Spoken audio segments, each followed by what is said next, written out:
Sometimes it's not a huge dramatic event that changes everything we think we know. Sometimes it's just a few words. Today, we're digging into one of those moments, a 4-word answer dropped in the middle of a Senate hearing that just completely upended the public story of the Jeffrey Epstein investigation. Let's break down exactly what happened and what it could all mean. All right, so here's where it all kicks off. It starts with one simple question, but it's met with an answer that creates this immediate and frankly shocking contradiction. So let's set the scene here. Picture a formal Senate hearing. It's kind of stuffy, right? Super structured, very serious. You got papers rustling, microphones being adjusted. It's the sort of official place where you expect things to be totally by the book, clear questions and even clearer answers. And then Senator Dick Durbin, a guy who's been around forever, leans into the mic. He asks what sounds like a totally normal procedural question. It's not aggressive, it's not emotional, it's just direct. But here's the key. His question is built on an assumption that pretty much everyone in the world shared, that, of course, there was an investigation. And then comes the reply from Kash Patel, a senior government official at the time. Just 4 words. But man, these 4 words, they don't just answer the question. They almost seem to vaporize the question itself. The whole premise, the assumption we all had, poof, gone. And you gotta remember, this wasn't some scripted TV drama designed for shock value. This was real. This happened live, on the official record. You can almost feel the air get sucked out of the room as those words just hang there. So right there, in that one little back and forth, this massive canyon opens up. A canyon between what we all thought we knew and what was just said. And that gap, well, that's where our entire story begins. Okay, so to really get why that 4-word answer landed like a bombshell, we need to back up a bit. We have to look at the story that everyone thought they understood. The whole Jeffrey Epstein saga, it had a pretty clear narrative, didn't it? A story of unbelievable wealth, untouchable power, and some very, very dark secrets. It was never just about one guy. It was about the powerful circles he ran in, and the public was demanding accountability. Just think about the timeline. First, there were whispers for years. Then came the explosive arrest in 2019, and the global media just went into a frenzy. After his death in custody, well, that just poured gasoline on the fire.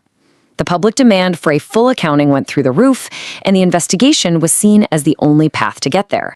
And all of this built up to one core, rock-solid belief shared by millions of people. A case this huge, this significant, doesn't just go away. It gets investigated. Thoroughly. Decisively. That's how the system is supposed to work, right? And this is what creates that wild disconnect. On one side, you've got the public's totally reasonable belief that a high-priority investigation is underway. And on the other, you have an official response that sounds like it came from a completely different reality. So this is where we really have to dig in. If we assume that answer wasn't just a mistake, what on earth could it actually mean? Because those 4 little words aren't really an answer. They're more like a key that unlocks several different doors. And to be honest, none of them lead anywhere comfortable. So we can pretty much break it down into 3 main possibilities.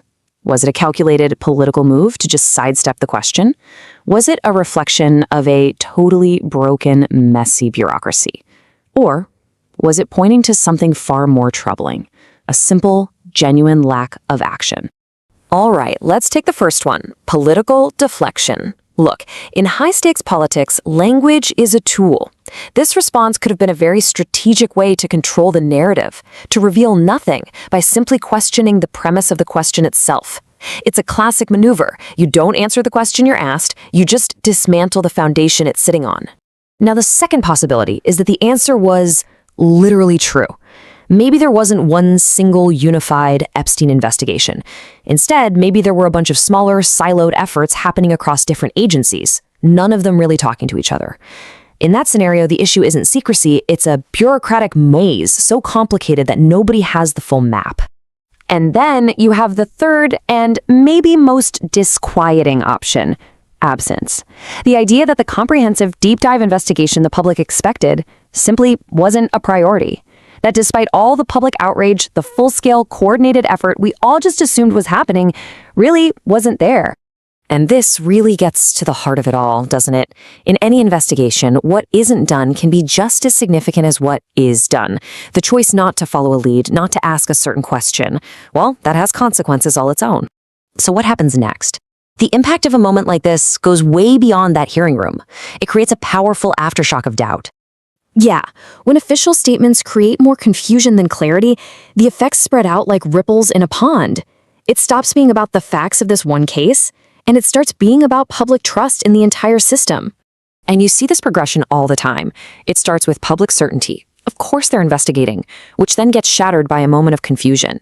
And over time, if that confusion isn't resolved, it hardens into long-term skepticism, not just about this one case, but about the system itself. And it's pretty clear how this happens. Ambiguity creates a vacuum, and speculation and frustration just rush in to fill that void. When the official stories don't add up, it reinforces that powerful, nagging feeling that the full truth is being deliberately kept out of reach. And that feeling is powerful. Whether it's accurate or not, for millions of people, it becomes its own reality. It shapes how they interpret every single headline and official statement that comes after. Which leaves us right back where we started, but now with a question that feels heavier, more urgent, and a whole lot more unsettling. If the investigation that everyone believed in wasn't real, then what was?